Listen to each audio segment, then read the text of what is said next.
Hello guys, स्वागत है आपका कंटेंट मास्टर्स के एक और एपिसोड में। आज के इस एपिसोड में हम रिव्यू कर रहे हैं फिल्म द कश्मीर फाइल्स का। रात तक कश्मीर छोड़कर जाने को कहा है। हमारे लोग मर रहे हैं सर।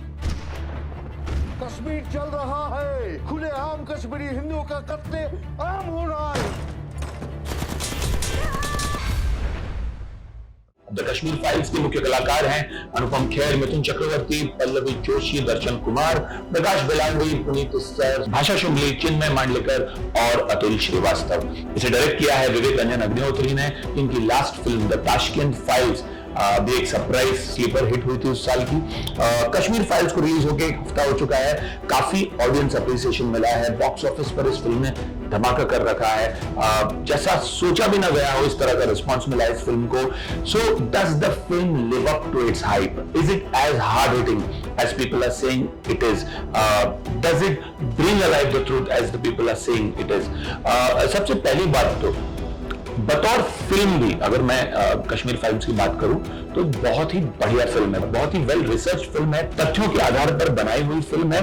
और ये फिल्म एक डॉक्यूमेंट्री नहीं है, इसे बहुत ही इंटरेस्टिंग तरीके से इन फैक्ट्स को पेश किया गया है। So purely from a film making perspective भी बहुत ही वेल मेड फिल्म है, टेक्निकली बहुत साउंड फिल्म है। कलाकारी जो है, एक्टिंग टॉप नॉच है सभी की इस फिल्म में। डायरेक्शन बहुत अच्छा है, 3 घंटे की होने के बावजूद उसमें कि हार्डली एक गाना है।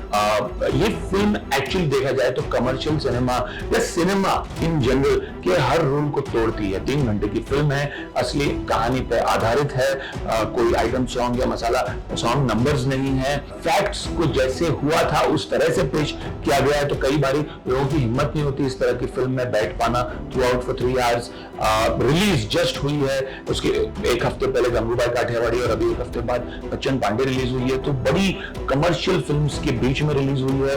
कोई भी ऐसा स्टार कास्ट नहीं है जिसे कमर्शियली बहुत बड़ा स्टार माना जाए। हालांकि अनुपम खेर और मिथुन चक्रवर्ती अपने आप में लेजेंड्स है, इसमें कोई शक नहीं है, और बहुत बड़े कलाकार है, बट फिर भी with in the conventional sense of commercial Indian cinema कोई भी ऐसा स्टार नहीं है जो फिल्म को एक ओपनिंग दिला दे। तो इस सब के बावजूद ये फिल्म चली है, और ऐसी चली है कि आज लोग कह रहे हैं कि इंडियन सिनेमा की हिस्ट्री में इस तरह का रिटर्न ऑन इन्वेस्टमेंट शायद ही किसी फिल्म को मिला हो। जो फिल्म 500 स्क्रीन से शुरू हुई, आज 4000 स्क्रीन पे पहुंच चुकी है एक ही हफ्ते में, और रुकने का नाम नहीं ले रही है। तो जैसा कि मैंने कहा इस रिव्यू की शुरुआत में, पहली बात तो बहुत बढ़िया फिल्म बनाई है।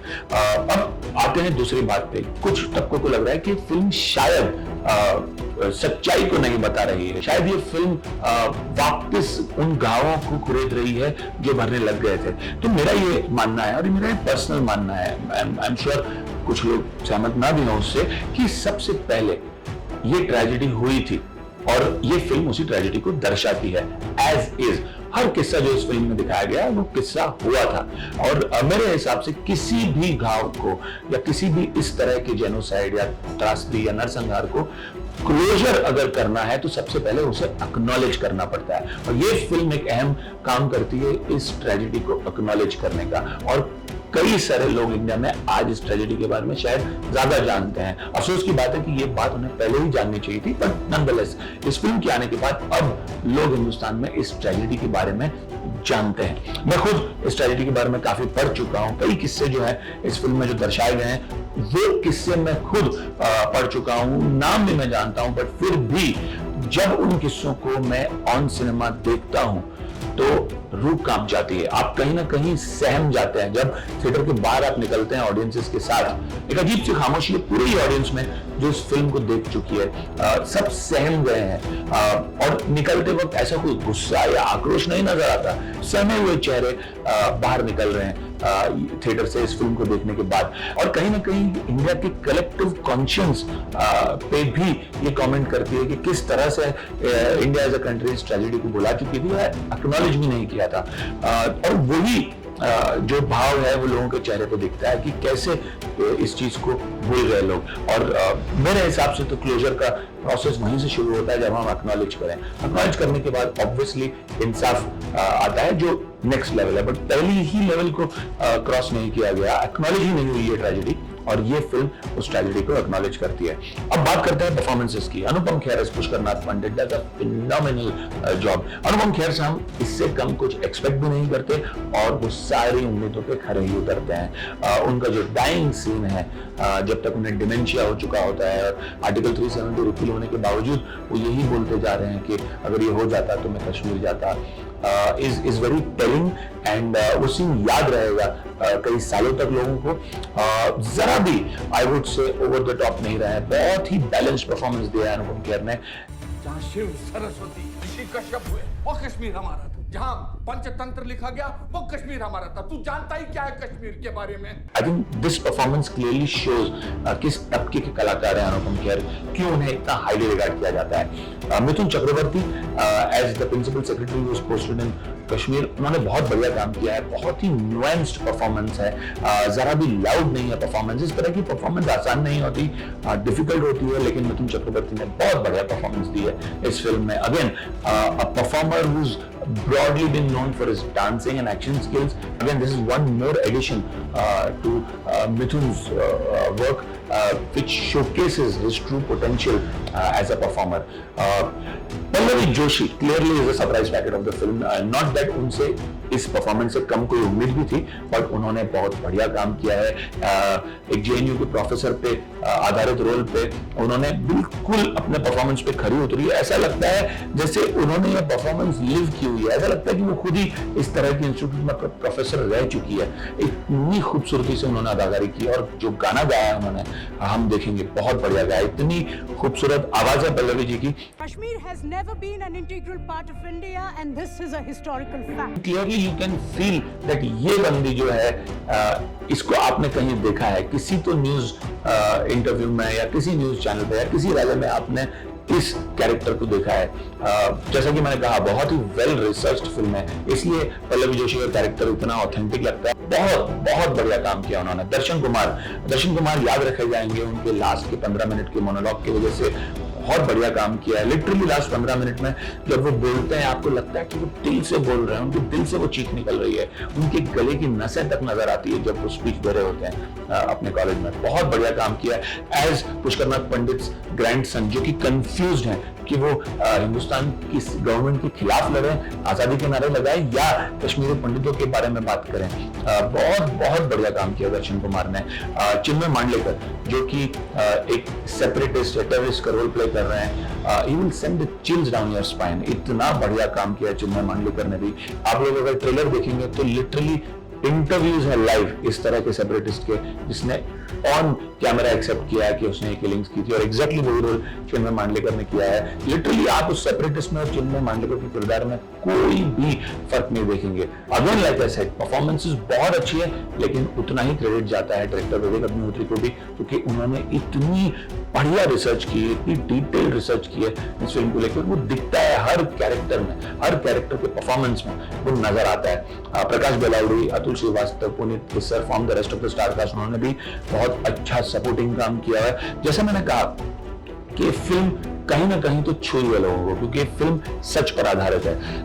कई लोग जो हैं टिकटें एक्स्ट्रा खरीद रहे हैं और बांट रहे हैं लोगों के बीच में। कई लोग बार बार इस फिल्म को जाके देख रहे हैं, और इस तरह का जो प्यार है वो मार्केटिंग से नहीं आ सकता, इस तरह का जो प्यार है वो खरीदा नहीं जा सकता।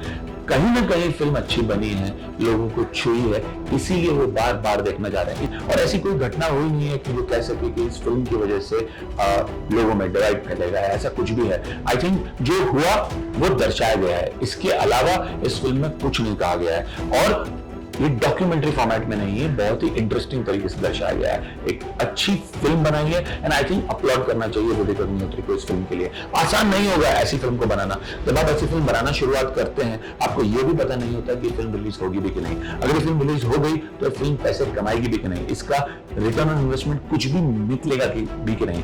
आप अपने पैसे डाल के इस तरह की फिल्म बनाते हैं, 4 साल तक रिसर्च करते हैं। माइंड यू, ये सिर्फ सेकेंडरी रिसर्च नहीं है, इस फिल्म के लिए वो घर घर गए हैं कश्मीरी पंडित पंडित होके उन्होंने इंटरव्यूज लिए हैं, US, UK, Canada, Australia, India, जगह जगह जाके इतनी प्राइमरी रिसर्च हार्डली किसी इंडियन फिल्म में होती है, और वही रिसर्च नजर आती है आपको स्क्रीन पे, और तभी तो इस तरह से लोगों को छुई है, बिकॉज वही किरदार जिनके साथ जो घटनाएं हुई है वही आप देख रहे हैं स्क्रीन पे। जैसा कि मैंने कहा, मैं इन इंसिडेंट्स के बारे में जानता था, कई के बारे में जो मैंने न्यूज में पढ़े थे, इक्का दुक्का आर्टिकल्स में, और जब मैं ये देखता हूँ ऑन स्क्रीन उतना ही झटका लगता है। It's like a kick in your gut कि ये ऐसा हुआ इस देश में और हमने आज तक कुछ किया नहीं इसके बारे में।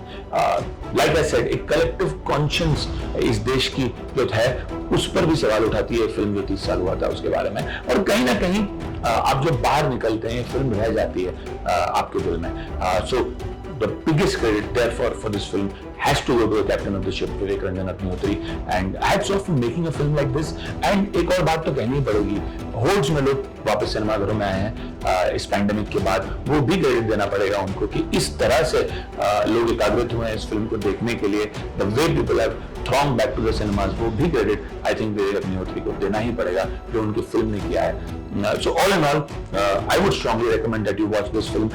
आप इस फिल्म की कंटेंट से एग्री करें ना करें, बट इस फिल्म को देखना जरूर, क्योंकि बहुत अच्छी भी बनी है। I would give this film a rating of 8 on 10। जिस तरह से फिल्म चल रही है कोई भी रिकॉर्ड तोड़ सकती है in terms of box office collections, but important ये है कि ये फिल्म जो है एक फिल्म अब रही नहीं है, फिल्म एक मूवमेंट बन गई है। तो बॉक्स ऑफिस कलेक्शन जो भी हो वो मायने ही नहीं रखते हैं अभी, जिस तरह से फिल्म आगे बढ़ रही है, जिस तरह से जनता का प्यार मिला है इस फिल्म को। कई लोग कहते हैं कि इस तरह का प्यार लास्ट जय संतोषी माँ को मिला था 1975 में, उसी तरह ये फिल्म एक डार्क हॉर्स की तरह निकलती जा रही है आगे। I hope you like a review. अगर आप हमारे रिव्यू से सहमत है या डिसएग्री करते हैं कोई भी बात से, feel free to reply in the comment section below. Will keep coming back to you for more such reviews. Thank you and see you soon.